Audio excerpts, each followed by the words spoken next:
order the regular meeting of the Northmore ISD Board of Trustees. This is Monday, October 18th at 6 p.m. And item number 2 is invocation and pledge of allegiance.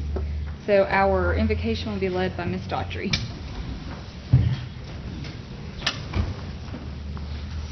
Let us pray. Dear Heavenly Father, I just thank you that we can gather here tonight, that we are free to do these things. We are free to make the decisions that are best for our students. We place our students in your hands, dear God, and us as leaders as we strive to do the best we can, make the decisions that we can, and all gather together as a community and bond in the best interest of this school district.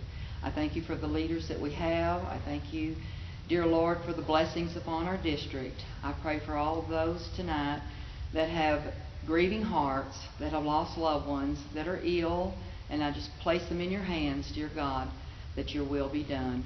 And it's in your precious name I pray. Amen. And our Pledge of Allegiance. Yes, ma'am. Good evening. I want to invite some members of our Beta Club to conduct our pledges this evening. Jillian Jones, Stevie Hoskins, Claire Jackson, Kyler Brogan, and Evan Sample. I pledge allegiance to the flag of the United States of America and to the republic for which it stands, one nation, under God, indivisible, with liberty and justice for all. Honor the Texas flag. I pledge allegiance to thee, Texas, one state under God, one and indivisible. Thank you. Okay. So item number 3 is employee recognition. Ms. Stewart. Okay, the month of October is National Principals Month, and we just want to thank our principals for shaping the education of our students through their visionary leadership and their tireless pursuit of success. So when I call your name, if you would please come forward. Mr. Mark T.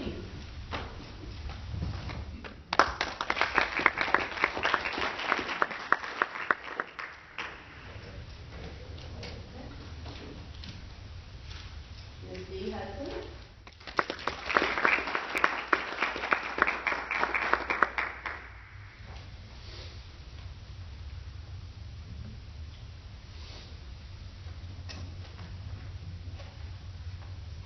Angela Compton.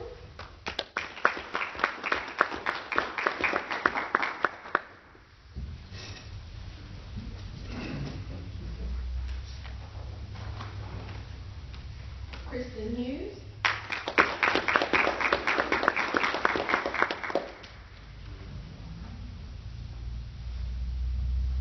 And Lori Malone.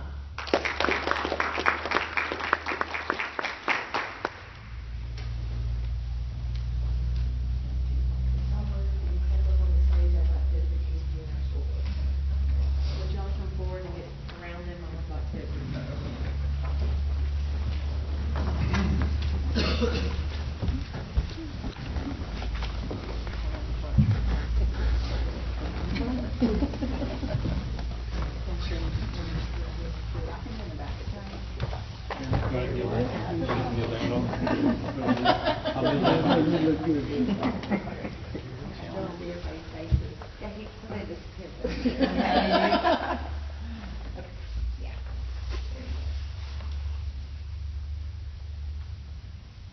Everybody was smiling.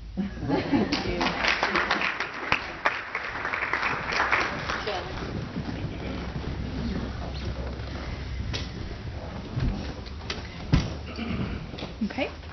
So we will move on to item 4, public hearing, NLISD State Compensatory Education Funding. Ms. Miles, Ms. Sanders. And the time in is at 6:04.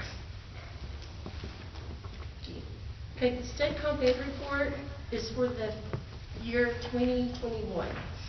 And the goal of state comp ed is to provide additional resources for economically disadvantaged and at-risk students, to increase academic achievement, and to close performance gaps for the at-risk students. On last year, we received $1,859,961 for allotment for state comp. It's a requirement to spend 55% on the direct program of state compensatory. So we spent 62.8%. So we were in compliance with meeting that requirement of how much money we needed to spend. And the breakdown, the majority of our expenditures was in salaries. So 88.82% was in salaries. And then we also have summer school that we spend state comp money with all of our campuses, and that was about 7%. And then we do a little bit of supplies, and we also provide tutoring with our state comp dollars. So, but the majority is in salaries for intervention teachers and instructional aides. Any questions?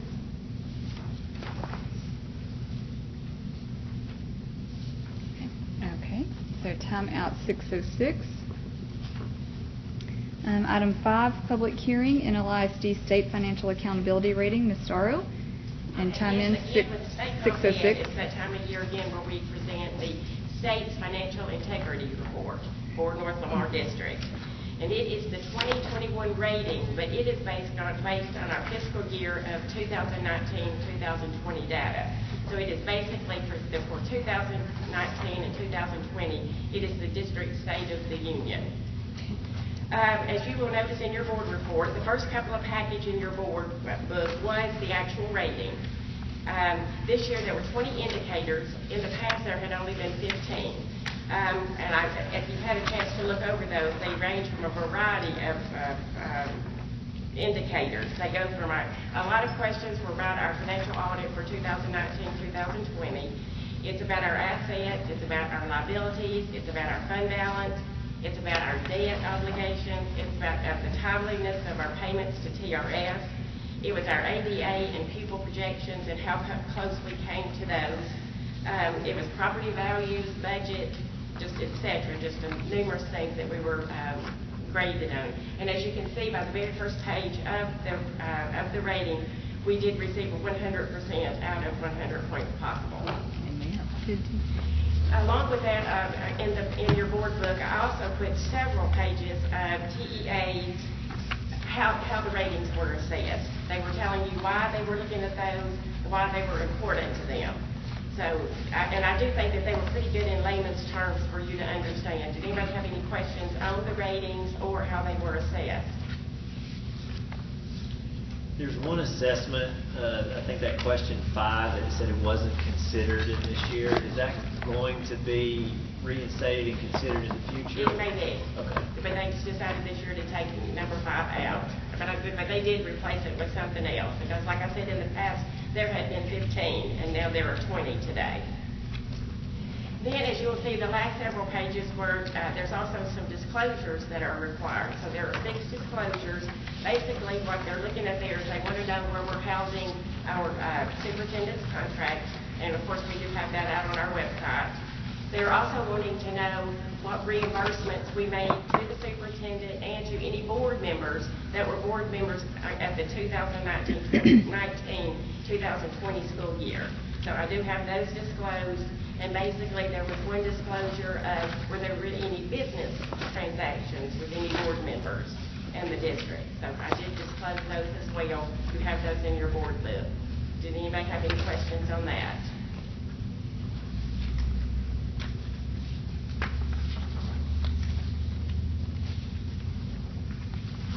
All right, I appreciate it. We'll keep up the good work on that. Okay. Great. Thank you. Time out 6:09. Okay. And we are going to move line item number 11 up to this area for public forum. So we'll do public forum first. And let me read our notes here. So the next item on our agenda is public comment. This is the time for citizens, staff, or students to provide their comments to the board. Comments from the audience will not be permitted during other portions of the meeting. Please note that unless an individual's comments relate to an item on the agenda, the board is not allowed to respond other than to provide factual information or recite existing policy. To have your comments heard tonight, your name and the subject matter of your comments must be written on the sign-in sheet prior to the start of the meeting. The sign-in sheet is located in the front of the meeting room. Each speaker will be limited to 5 minutes unless the presiding officer determines it is necessary to make adjustments to the board's procedures for effective meeting management or to accommodate large numbers of persons wishing to address the board. However, an individual who wants to speak on an item on the agenda will not be given less than 1 minute to speak. If a group of people want to be heard on the same topic, the board asks that they designate a spokesperson to avoid needless repetition. The board shall allot no more than 30 minutes for the public comment portion of the meeting. The presiding officer shall determine whether an individual addressing the board has attempted to solve the matter administratively through resolution channels established by policy. If not, the individual shall be referred to the appropriate policy to seek resolution, DGBA, FNG, or GF. The board shall not tolerate disruption of the meeting by members of the audience. If, at least after one warning from the presiding officer, any individual continues to disrupt the meeting by his or her words or actions, the presiding officer may request assistance from law enforcement officials to have the individual removed from the meeting. As the presiding officer, I will strictly enforce these procedures. With those cautions in mind, we will now be pleased to hear the public comments. And we have...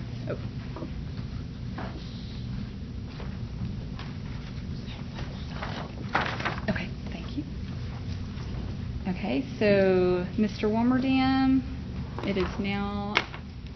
Hi, how are you? Doing well, thank you. Good.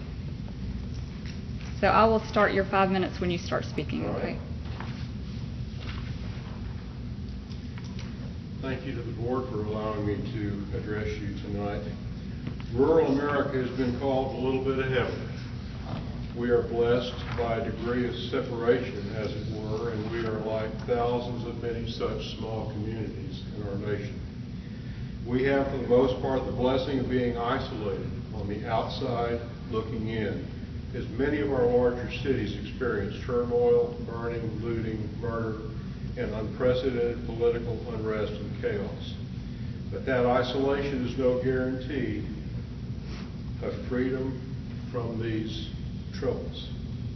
From thousands of miles away, with origins in a foreign country, even we are susceptible to a contagious virus. That virus is a threat to our community. The virus I speak of isn't the China virus, but a virus called critical race theory. CRT has been called the most expressly political and least intellectual branch of the Marxist family tree by Dr. Carol Swain in her book, Black Eye for America.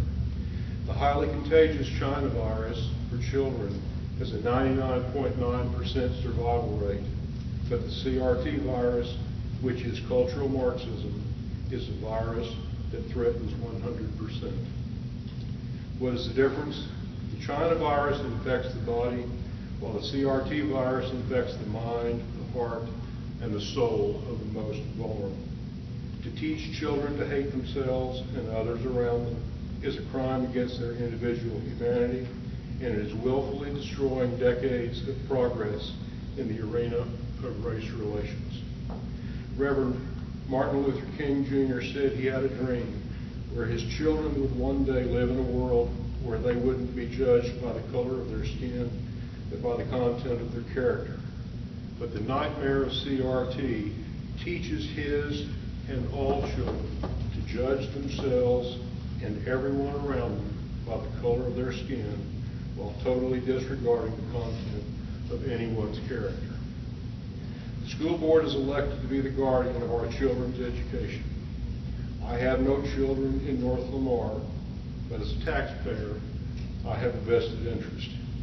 As a concerned citizen, seeing this infection threaten our schools, I have sought to inquire about its presence in North Lamar. I called the superintendent's office, but never got the courtesy of a return of call. So I submitted a written public information request. My question was, is CRT now, or has it ever been taught at any level in North Lamar? And that question remains unanswered to today.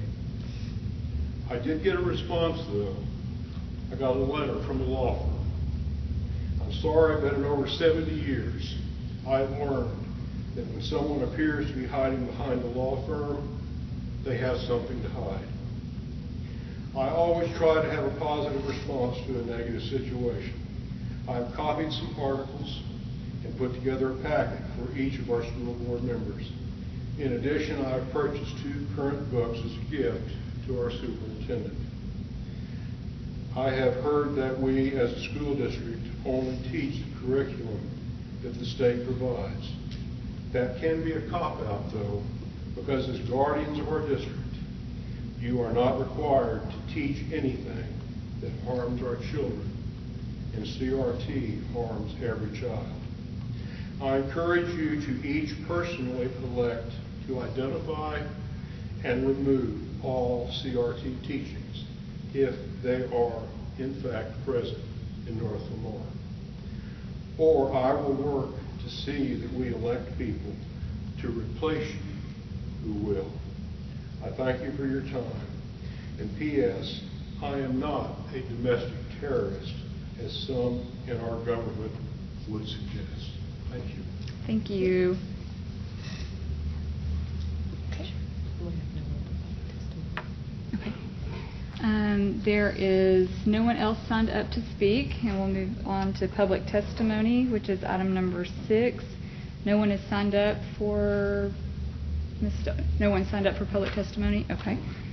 So we'll move on to item 7, consent agenda.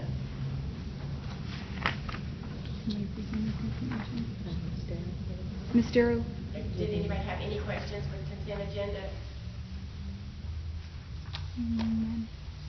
Okay. Okay.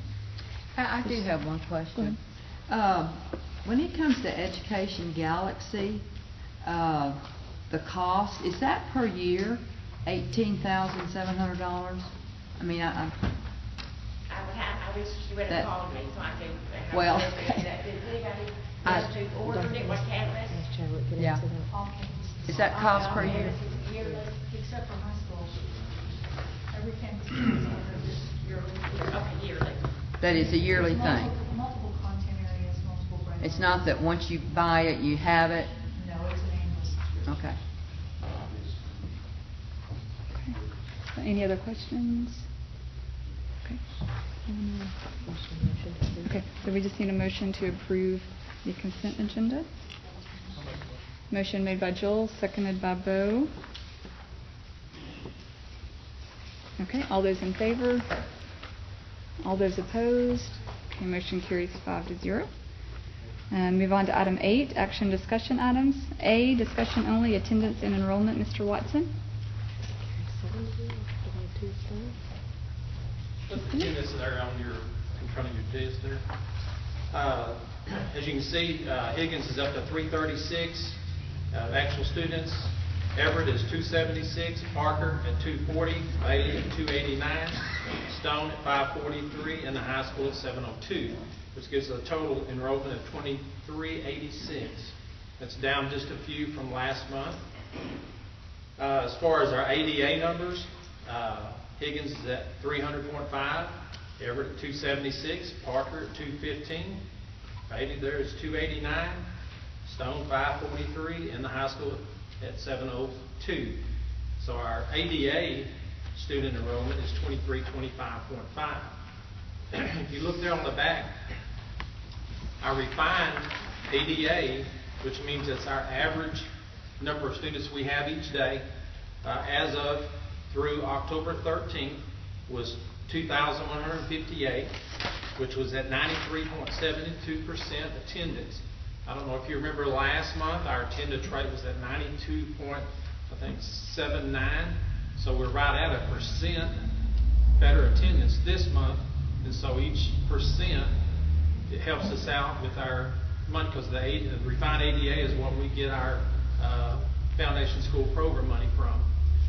Melissa budgeted for an ADA of 2,107 students, and our ADA through October 19th was 2,158, which is about 51 more students than we budgeted for. And so that's always good to hear. Any questions on attendance numbers? Enrollment or attendance? Okay. Thank you. And item B, discussion only, ESL program evaluation. Ms. Lavoy. Good evening. I want to apologize ahead of time. I'm going to come around. I forgot to put in y'all's little packets the STAR results for the 2020-2021 school year on our LEP students, and so it's right there.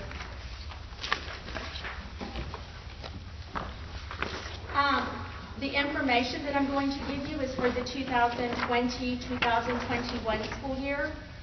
At the time, we had 116 students that were LEP, and 2 of those were parent denials, and 24 of those students were monitored. You can see that I wrote down how many LEP students we have per grade level, and then I divided it up by campus, so you can see the numbers there. The change this year that we now have, we used to call them English learners. TEA has now changed it to emergent bilingual, so that will be the term from here on out on what we call our English language students. If you look at the handout that I passed you, I want to discuss that first.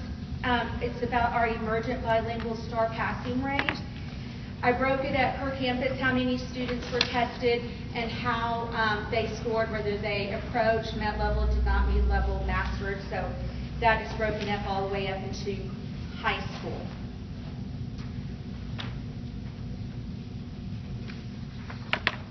Next, I'm going to go on to our TELPAS. Last year we did take TELPAS. If you can look, I divided each one from the number of students that were rated from kindergarten to 12th grade, and then from K2 to 312. As you can see, our students did really, really well. If you look at where it says no composite score on that diagram, those students there were not tested either because they were remote learning and they opted out to take TELPAS. So there's a total of 8 students that did not take TELPAS, so that's why they had no composite score reading. But the majority of our kiddos scored in advanced and advanced high, which I thought was really good for our students, especially because they are being scored in 4 domains, which is listening, speaking, reading, and writing. So for them to get a high number of advanced and advanced high, I thought they did really well. We only had 1 student reclassified, that was a senior. In order for students to reclassify, they have to get advanced high in all 4 domains, plus pass their STAR or EOC. So we only had 1 student that did that. He's now a senior this year. Also, if you look at our staff, we have 0 bilingual teachers. We have 29 ELAR teachers for 2021 school year, which was a total of about 36 ESL teachers within the school district, and no bilingual paraprofessionals. I have enclosed who are ESL students, our teachers who are ESL certified. I put it through there, and then what grade they're teaching, and if they were all content, meaning they're teaching all core subjects, and they're ESL certified, I noted that there as well. Last year we had to file a waiver for high school, and we did LPAC training. They went to Region 8 for ESL training.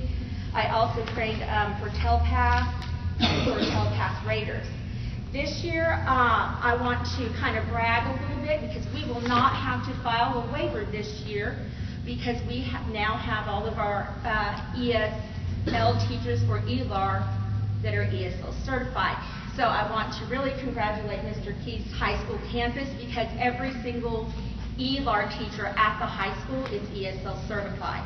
So no matter whatever classes, advanced classes, or whatever it is that our high school students will take, they will be receiving that from an ESL certified teacher. So bravo to you, Mr. Keith. And then this year, we currently are serving approximately 110. Our numbers came down, not really sure why. I'm feeling that a lot of them moved out. So right now we have 110 in PEAMS, but I've tested 6 more students, and so we are waiting on parent permission to get those. And so our numbers are going up. From a couple of years ago, we were serving 96, and now we're at 116, so we keep growing every year. Are there any questions? Awesome, thank you for your time. Thank you.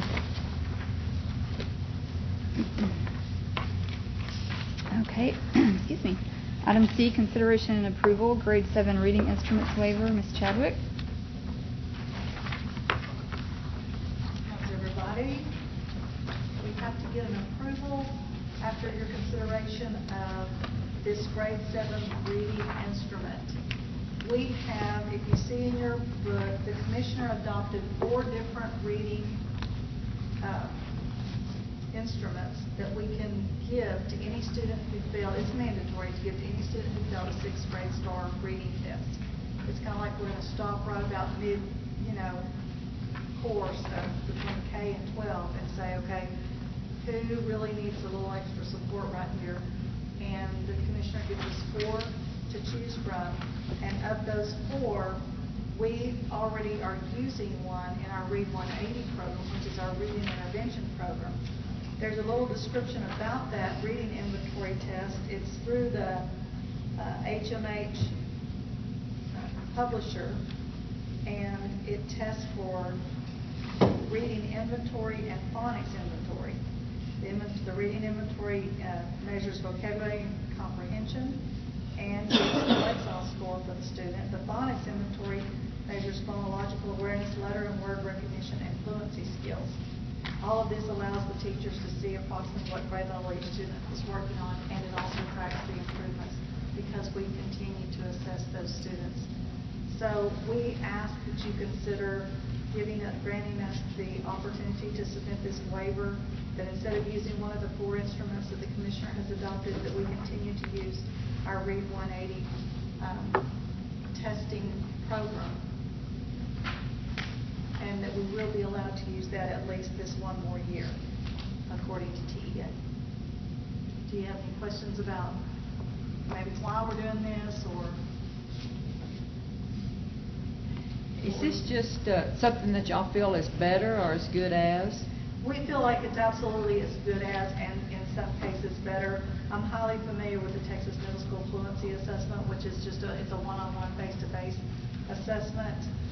The iStation Indicators of Progress, or ISIP test, we give all through elementary school, and we feel like kids kind of get used to taking the same test over and over again. So by the time they get to middle school, it's kind of time for something different. The other 2 I'm not as familiar with, but we have reviewed what they do assess, and we feel like the Read 180 program. Houghton Mifflin Harcourt is HMH, and they're one of the top publishers, education publishers in the nation, and we feel like this is a fabulous product. We invested in it a few years ago at the request of Ms. Stewart at Stone Middle School and the reading intervention teacher at the time. And I was familiar with the program, and we were fortunately able to get it through the state comp program that Tammy shared with you about earlier. And this assessment comes with that program, so we have enough licenses that we test each and every student who failed 6th grade STAR to assess them for the need for any other intervention. So it covers a great deal of information, and our teachers are proficient in it. So I feel very strongly that this takes care of all of the needs that we have at that level. I'm really hoping that the commissioner opens some more things for next year so that we can continue to use it, but if not, we will have to move to one of theirs. But this year at least we can still use this Read 180 assessment. Do we need a motion on We that? do, yes. I move that we accept the program as is. Seconded. Okay, so Sheila, motion made by Sheila, seconded by Jimmy. All those in favor? All those opposed? Okay, motion carries 7-0. Thank you. Oh, and then you're our next one, Richard. And then item D, consideration and approval, wellness policy update. Ms. Chadwick again. Okay, in board policy, it is that we are to update our North Lawn Wellness Plan at least once every 3 years. So last year, we spent the year putting together a great group of people. If you see in your board book, on the cover page of the wellness plan shows the advisory committee members of SHAC, which is a School Health Advisory Council. You'll see that Cole Barker, our athletic trainer, Heather Birchinall, a parent, myself, Keitha Kalupa, a counselor here in the district, Jason Coward, a parent who is our chair of the committee, Shannon Erickson, one of our nurses, Shermilla Franklin, a parent, Joseph Franklin, one of our high school students, Diana McGregor, our food services director, Kendra Waldrop, one of our teachers, our health science teacher, and Kinsley Waldrop, which was a student last year, was this committee. And so one of our big goals was to update this wellness policy, to familiarize ourselves with it, update it, make sure it read to the level that we felt was proficient for North Lamar. And each person on the committee partnered up with someone else, and they took a section of this, and they researched to determine if we were still following, or if we weren't following it, what we need to upgrade, update. And what you have is the resulting work, and each section was then brought back and approved by the committee as a final for what they felt like we needed to present as our wellness policy. So for an update to a policy that we already had, we just ask your consideration for approval. And if you have any questions, please. I'll make a motion to approve. Seconded by Joel. All those in favor? All those opposed? Okay, motion carries 7-0. Thank you. Okay, and item D, consideration and approval, nominations for Lamar County Appraisal District Board of Director for 2022 to 2024. Ms. Stewart. Okay, Stephanie Lee, the Chief Appraiser of the Lamar County Appraisal District, contacted us wanting to know if we wanted to nominate anyone for the Appraisal District's Board of Directors. We have the right to nominate by resolution up to 5 people, but there's no requirement for us to nominate anyone, so that's really a board decision. And it can be any person living in Lamar County who has been a resident of this county for the past 2 years and that is eligible to serve. Currently, David Dunman is the member that is serving, and I just need to know from you all if you would like to renominate David Dunman, or if there is someone else that you would like to nominate to be on this particular board.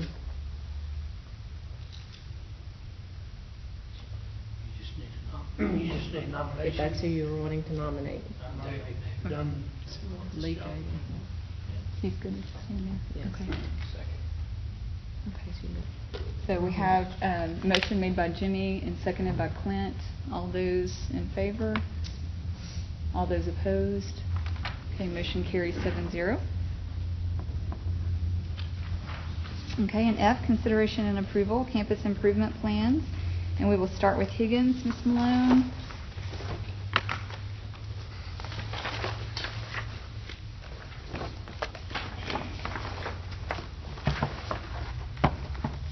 Good evening. I'm just here to touch on some highlights from the Higgins Campus Improvement Plan. Under Goal 1, to provide students with a quality education that will demonstrate academic success and individual growth, I would like to gladly tell you that we have added some interventionists. That's something I've asked for the last 2 years. We've added reading and math, so that is a very good thing for our students. We've also added a 3-year-old pre-K classroom and a 4-year-old one, so we're up to 3 4-year-old classes. So that's a very good thing that we've done this year.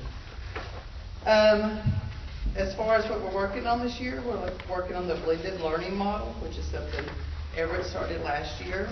It involves the teachers setting up stations for students to work, using materials that they're learning, and then also technology. So that's a good thing. Under Goal 2, to provide a quality learning environment that's positive, safe, and supportive. Again, we're looking at keeping our schools safe. Our halls and classrooms are monitored. Visitors are required to check in. We're also opening our doors up this year, which we weren't able to do much last year. We're getting ready for report card pickup this week. We have the Thanksgiving feast coming up. We will have in the spring our reading, math, science, social studies days, and also a book fair coming up. So we'll be welcoming people in our building. We're looking forward to that. Goal 3, to develop a plan for college and career readiness. with the young children. That's always challenging, but that's where we get out in the community, and we're having our field trips, which we're getting to do this year. And we're also inviting professionals into our building this year, either through Zoom or actual in person. And then goal 4, provide teachers with curriculum, technology, instructional programs, and training necessary for student growth. This year we're working on our PLCs, which is our professional learning communities. We're meeting on Wednesdays at the grade level, and we're sitting down and we're working through what our students need to learn, what we're going to do for those who don't know or are not learning it, what we're going to do for those who understand it, and how we're just going to make our school a better place for everybody and be supportive of each other. And then the last thing that we have in place that we're really enjoying this year is we've added Haggerty Phonics to our curriculum, to our resources. This is going to help our students become better readers and understanding the whole phonic process. And it's amazing the changes that we're seeing in our students already. Do you have any questions? I have one question. In some of the, the review section, there were numbers that looked like scores that showed up in that review column. Is that actually a score, or is that just... Which page are you looking at? Page 23 of 41, Strategy 2, Details. Under the review section in the month of June, there's a 94. That's not what I'm... That would be last year's, though, wouldn't it? We haven't rated ourselves yet this year. We don't rate ourselves till November. Okay. But those numbers don't mean anything at this point in time? No. Okay. I'm not sure what you have in your board. Can I just make a comment? Okay. You see that? Yes. It's right here. No, we haven't rated ourselves. Oh, right there, yeah. I was looking over there, yeah. Do you have any questions, Dr.? I was just going to comment that how proud I am for you to say that we will hold them accountable for making decisions that lead to student achievement. And I hope on all levels, when we get into the blended learning, I think that's going to be a part of, the value statement. Yes. That it's everything can't be on a teacher, or everything can't just be on us. We have to hold our students accountable for learning in some regard, and I just thought that was a great statement. Well, I thank you for that. And one other thing that I did want to, and believe it or not, I did go through everybody's. Not everybody has time, but writing today I did. When we talk about phonics, and I know y'all, this is a huge deal in these small grades. Do you think that these children having to wear these masks have had an effect on their ability to say things and to pronounce words correctly because they can't even see us?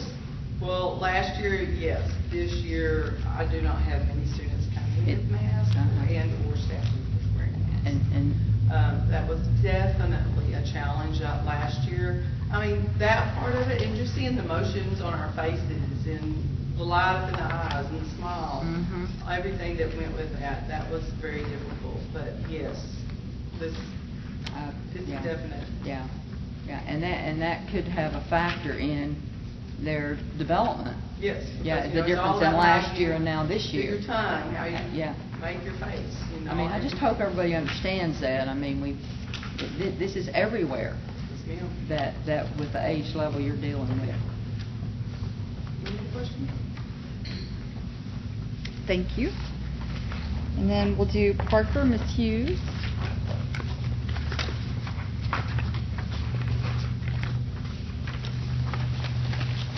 Okay, so I'm here to give some highlights on Parker's plan. So, under Goal 1, provide students with quality education that will demonstrate academic success and individual growth. Across the we have added an additional staff member to help with intervention and to support our students through learning loss. So we're really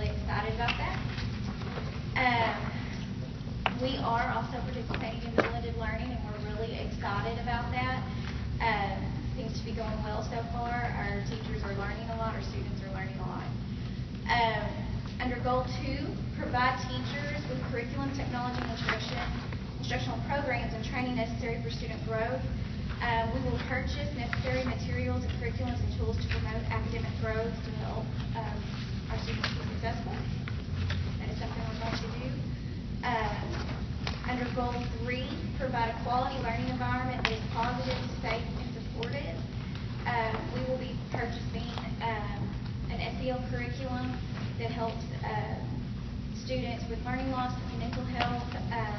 It also can be tied to character development. We are opening up and having more family events face-to-face this year. We're really excited about that. In fact, tomorrow is our family reading night. We're doing it tailgate style. If you want to come back. And then under goal 4, develop a plan that helps college career readiness by facilitating a process that explores self-interest through aspirations. And so we're actually going to conduct our face-to-face career fair this year. Last year we did it virtually, and it still was a success, but the kids like to see and touch things, and so they learn a whole lot more from that. So we're really excited about being able to do that again, and it'll be during the springtime. So that is highlights of our plan. Any questions? I was kind of flipping through these papers. What did you say about your outdoor learning environment? I noticed this was mentioned on here several times. Is this... An outdoor learning environment? Yeah. Is this... Yes. Under pre-K, it is recommended and part of our pre-K planning that we need an outdoor learning environment for them. It's more than a playground. We actually have to have physical learning instruments that are, because they learn by touching, seeing, feeling, and their world around them. And so that is kind of something we're working on. Last year, one of the pre-K teachers got a grant, and so we were working on purchasing some things to help with that. But those materials do get costly, so it's going to be what can we do to help you get that? Because I know you've been working on that for years. What kind of tools? I mean, I know you've been trying to get that. We need something, some type of art center outside that can withstand the weather. Musical instruments that can withstand the weather. We need some sort of science area for them that's more outdoors.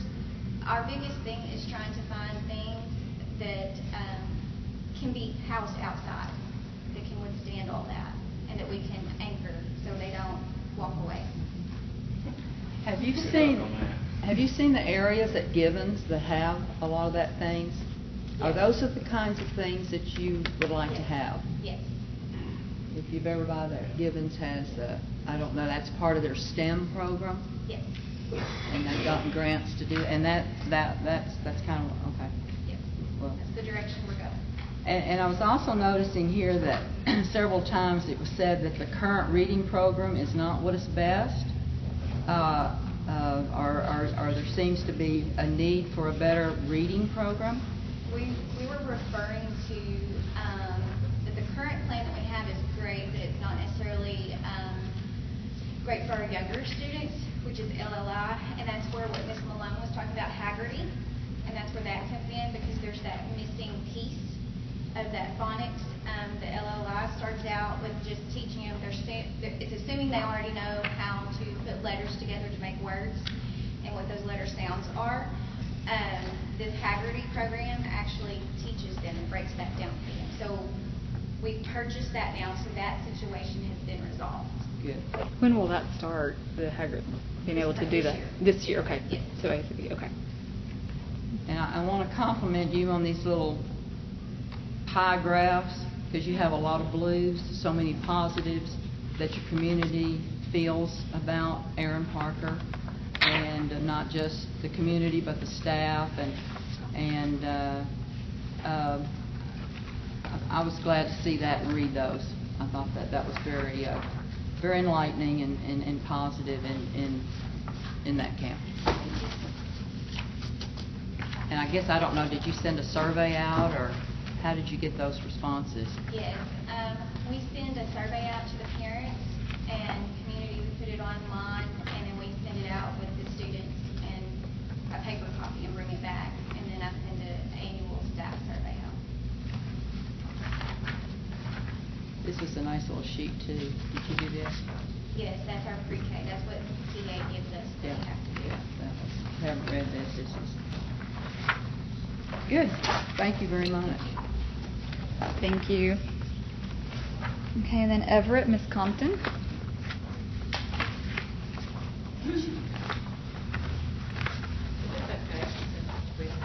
Yeah, that's fine. And Miss Bivens. Yeah. Bivens was gonna help me send with Everett, and then I was gonna do with Waiver. Okay. Okay. That's fine. All right, so for Everett, the first goal is to provide the quality education. The thing that we're going to focus on in there is under goal 1, it's performance objective 2, strategy 4. And it's that small group instruction to address student gaps and needs, workstations for students to practice the skills, that blended learning, personalized learning based on the data we receive on the students.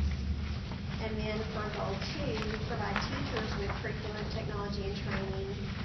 Look under performance objective 1, the blended learning model, and we're going to focus on providing training and support for teachers using Fountains Mail, which is our reading resource, and also the instructional coaches in Region 8. And then move to goal 3, that's the quality learning environment. Performance objective 2, and it's goal 10. And it addresses promoting the different events on campus. The committee felt that it was important to partner with parents to open our doors, to showcase the wonderful things that students and teachers are doing. We want our students and our families to be involved in our campus activities. So we listed many activities that we're going to do this year, and we're excited to have the doors back open. And finally, goal 4, college and career readiness, performance objective 1, and strategy 1 is for all students to participate in a campus-wide STEM program, and that includes our makerspace area in the library. So those are the things that we highlighted from Everett. Any questions over that before we go to Waiver? Whenever we talk about the, is it the Galaxy Education Program, the one that I was questioning and the amount that we spent on that, what grade levels and what subjects is that actually working with kids? It's working in 2nd and 3rd grade at Everett. So it's the 4, okay, so it covers those. Science, reading, So it's language okay. arts, math, and it levels the kids, and it will put them on their individual pathways. And it will also, it's TEKS driven, so teachers can also make assignments. If they're addressing a TEK, they can make assignments, and students go in and practice that specific TEK. Is this online with an instrument type thing? And I, of course, you know, I'm old school. Do kids ever get tired of always having a device to work with? We do limit that. Yeah. I limit the amount of time. Yeah, you know, and you know, because I can ask some of my former students, what do you remember the most? Both of you can remember, and you can remember some of the wild, crazy, fun, hands-on stuff that, you know, we did. But those are the things that I hate to see us get away from. And I mean, there's all kinds of device programs out there, virtual surgeries, virtual dissections of a frog, virtual everything. But the real thing is what stays. And I agree with you. It's what stays. I, as a leader, believe in relationships, and we really work on that. Just with the House Bill 45, everything that's coming up is so data-driven that the Education Galaxy and the iReady that we're doing this year just helps, just does a lot of work for the teacher and helps prepare for that so that we can have those small group instructions and getting to know our students.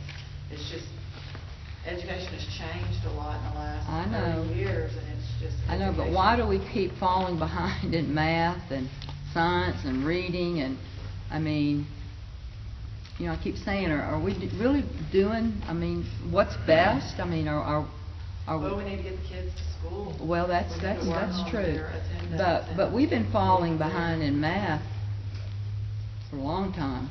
And this personalized learning gives teachers an opportunity to address specific needs. And having Education Galaxy tells that teacher, this child needs this TEK addressed. So that's one piece that the child's working on, but then when they rotate back to the teacher, that's where the teacher can address it. So it helps. And this is where the figure blended out. learning's going to also bring all of this together in a sense, and they'll have face-to-face teaching with a person, not everything with a device. Yeah, yeah.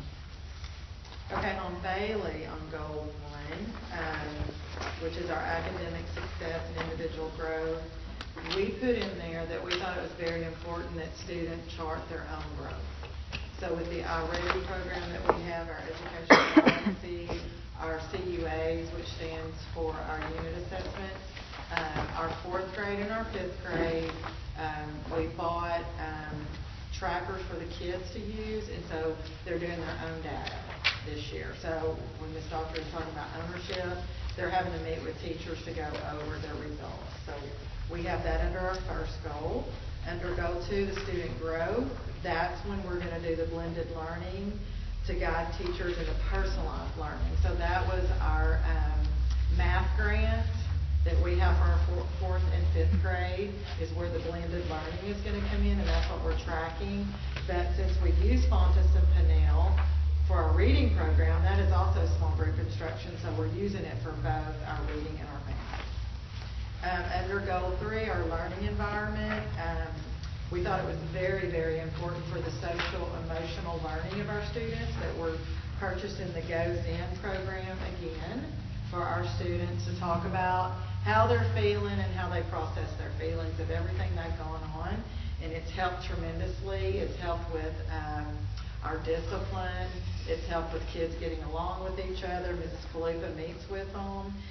We've also opened up our school to invite our parents back. Our PTO, we've met, we're getting all that going, so we're very excited about that. And then under goal 4, our college and career readiness, there's a lot of things in there that Mrs. Kalupa does about career choice, but the second part in there was that something we thought was important was transitioning. So we have Parker kids that have gone to school there until 5th grade, and they're coming to our campus for 1 year. So it's very important that we meet with those kids. We give those kids a support group.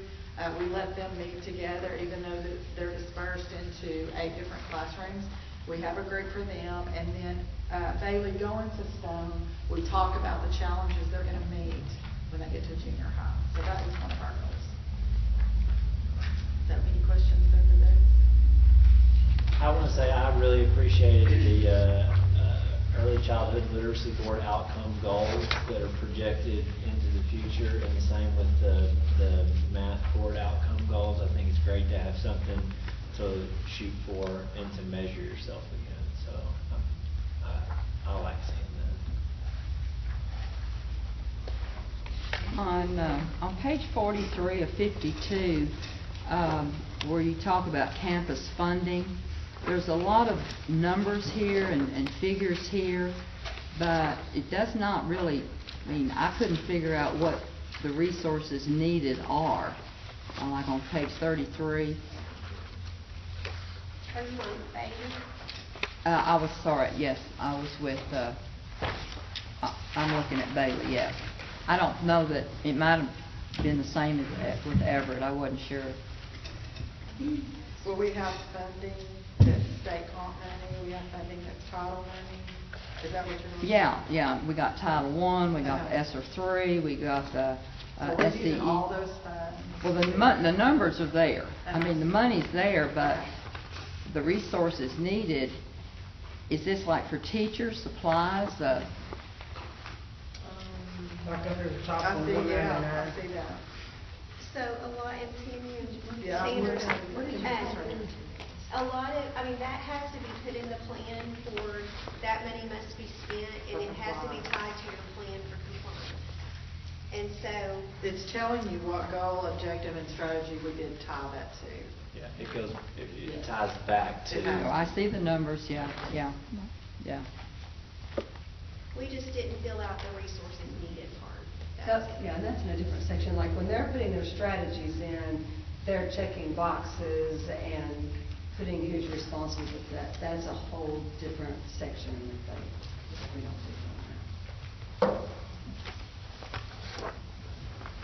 I liked your evaluation, or whatever you call it here, whether your teachers are feeling confident in the program, they're giving you 5s, and, you know, they feel good.